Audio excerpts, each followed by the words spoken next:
मुंबई बदलली, मुंबईची लाईफलाईन बदलली, पण ही चव अजूनही तशीच आहे, ते पण 50 वर्षापासून. बघायचं आहे का नक्की कुठे आहे ते हॉटेल? हॅलो एव्हरीवन, तो मी आज आले होते हॉटेल वैशाली वरळी इकडे. मुंबई बदलली, मुंबईची लाईफलाईन बदलली, पण ही चव अजूनही तशीच आहे, ते पण 50 वर्षापासून. बघायचं आहे का नक्की कुठे आहे ते हॉटेल? हॅलो एव्हरीवन, तो मी आज आले होते हॉटेल वैशाली वरळी इकडे. सो मी इकडे आले होते गरम गरम मिसळपाव खाण्यासाठी आणि पियुष पिण्यासाठी, ते सुद्धा माझ्या मनासारखं.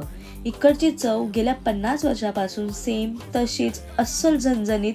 आणि फर्स्ट बाईट घेतलं आणि वा, मन एकदम बोलतात ना एकदम मस्त झालं. म्हणजे माइंड ब्लोईंग असा फर्स्ट घास होता. तुम्ही सुद्धा इकडे या, मस्ट ट्राय करा. माझ्याकडून तर ह्या डिशसाठी 10 on 10 आहे, कारण की खरंच खूप छान चव